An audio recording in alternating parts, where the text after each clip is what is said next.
A J-Mix exclusive. Hey yo, what's really hood with it, man? It's your nigga Gonzo, man. And you're locked on the Tupac Nation. And right now, you're kicking it with J-Mix. Spin that shit. Hey, this is Money B from Digital Underground, and I'm interrupting this J-Mix interview to ask all my friends to check out the Going Way Back Show live stream every Tuesday night, 8 p.m. Pacific Standard Time on TRadiov.com. And be sure to subscribe to the Going Way Back Show YouTube channel. See you then. Peace. Hello all, it's J-Mix here, and I'd like to welcome all my YouTube subs and viewers to part 4 of my exclusive interview with Mr. Phil Brewster. Phil, what do you take away from the time that you had at Death Row Records? It was cool being part of that time, and for a long time I kind of took it for granted, and it'd just be one of those things like other people would go off and say, oh yeah, you know, he used to work for Death Row. And then I'm like, oh yeah, you know, yeah, that happened. Then every once in a while I'll tell a little story here or there, but it's not until now that I'm like kind of embracing it and going, yeah, I did it. I'm proud of it. I had to do a lot of shit, and that was like definitely one of those places that pushed me to the limit and really said, so how important is this career really to you?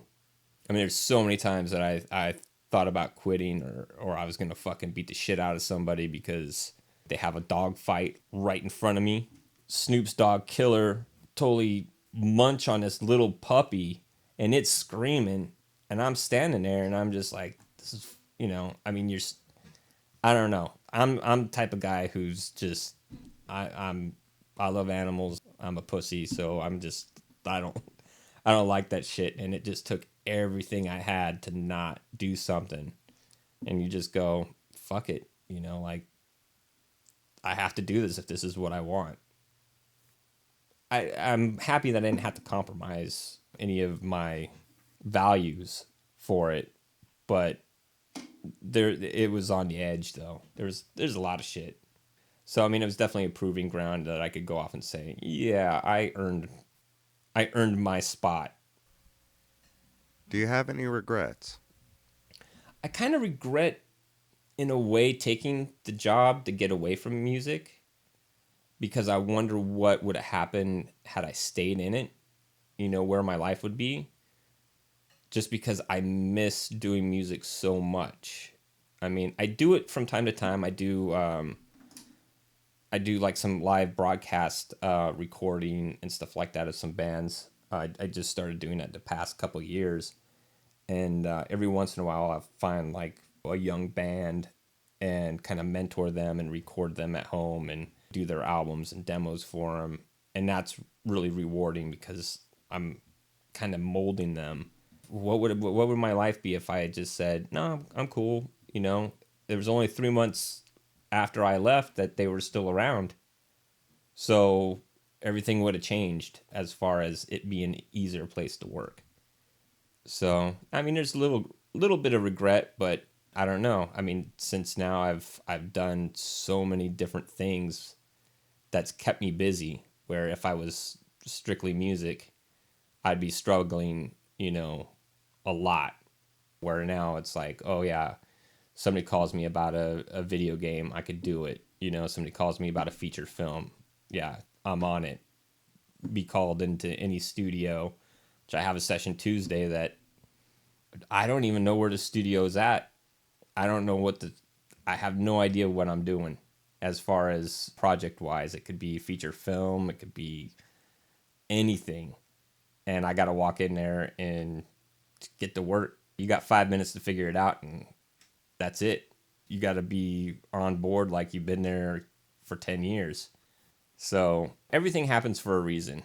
Good and bad, you just kind of take it and go. It's experience. You can't put a price on that. I wouldn't trade the whole Death Row experience, which was definitely hard. It was not an easy school to go through. But man, that proved what I could do, what my limits were, and that, hey man, I could hang with crazy schedules and total chaos happening, and I would be in a session and it would be surreal and everything seemed like it would slow down. Almost like if you're like a fly on the wall type thing. Like you're there, but you're not, and you're seeing it from like a different perspective. It was really weird. And there was so many cases like that there that you're just like, you're calm, everything is chill, but there's fucking chaos around you. There's people yelling at each other in this corner, and there's fucking other people yelling over there, and people laughing and partying and all that type of shit, and you're just numb and you're just like watching, and those are like some weird feelings, and I got that a lot working with Pac and stuff, because those were crazy sessions. Those were basically just sessions of excess. It was definitely one of those things. It was so fast paced. There was only two outcomes of it, and it was either get burned out and calm down, which I thought that's what was going to happen. I mean, honestly, I thought that's what was going to happen, because he was so smart, and he was a very rational person in one sense, and then there was like a whole other side of him that seemed like he was trying to live up to what death row represented at the time, and it was like the thug lifestyle. But then there's that whole other part of him that was helping people out and very respectful, like he was brought up right, but there always seemed to be like an inner struggle with him. And that's just what I kind of saw from an outsider's view. It's like I wasn't anybody. I was just an assistant. I got to track a few songs when people wouldn't show up. He'd show up unannounced. I wasn't the main engineer on anything. I ain't gonna claim any of that shit. I've heard other people making claims, and I'm going, me and my friend, we were talking today, and we're like, dude, he was there like at the end, and he did like 2 sessions with them, and he's like representing. But Are you talking about Lance Pierre? no, Lance basically, I mean, Lance worked mostly with Danny Boy. Like, he was pretty much exclusively Danny Boy, and Danny Boy was Suge's boy. I mean, he kind of like treated him like a son. That was who Lance worked with most of the time. I mean, everybody that went through there worked with Pac. There's just no way to get around that. He worked so much, and he showed up at odd times that he did work some sessions. But I think probably myself and Patrick Shevlin probably worked the most with Pac as far as being a second engineer. So like when I hear some of the stuff, I'm like, yeah, I mean, they were there, they did some stuff, but you hear the stories and you're like, that's not on how it was. Phil, were you surprised when you heard that Tupac had been shot in Vegas? No.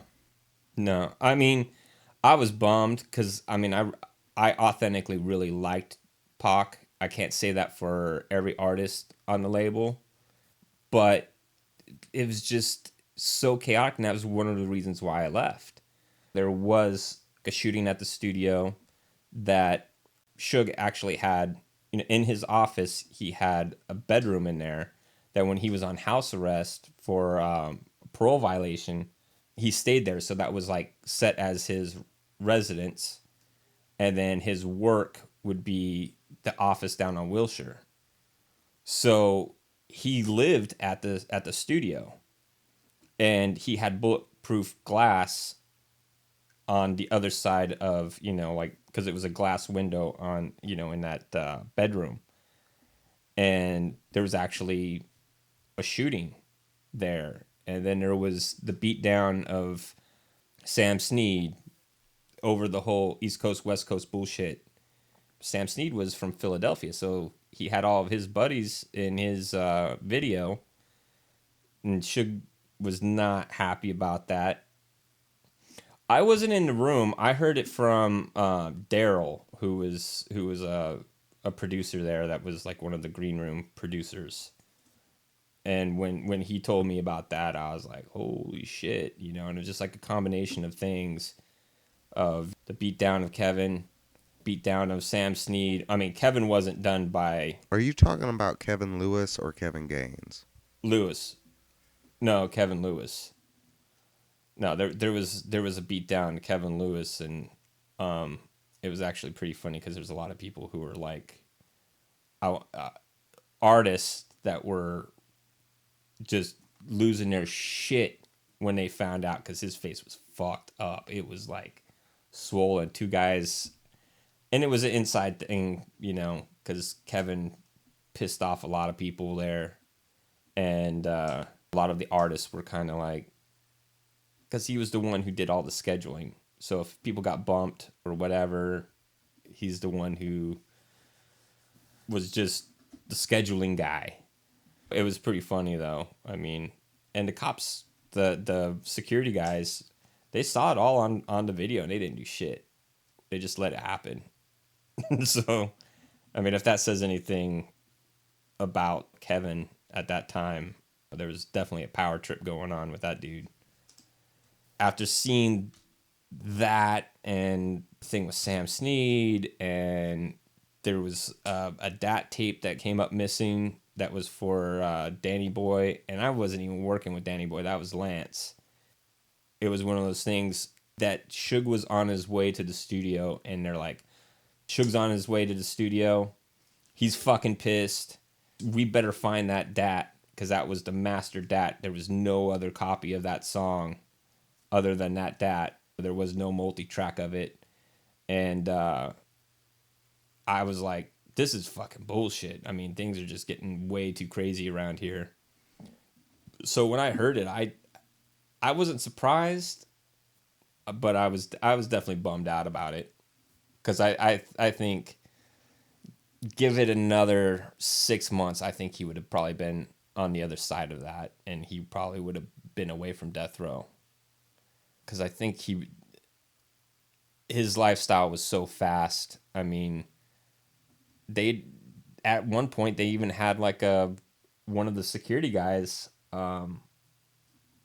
his name was Kevin, that was basically not there to protect him, but to keep him out of trouble, you know. So because he just would do stupid shit just to keep up with everybody.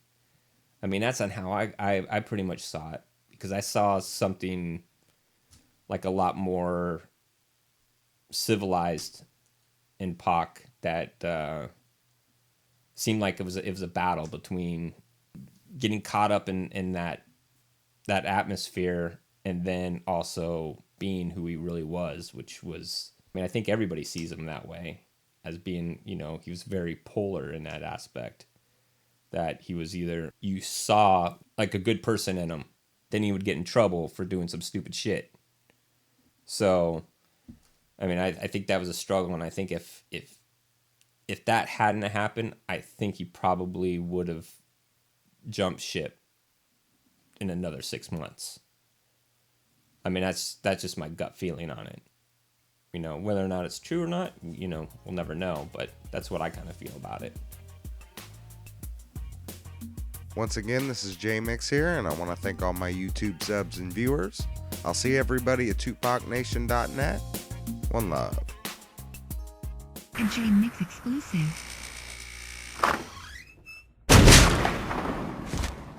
What up, shut up?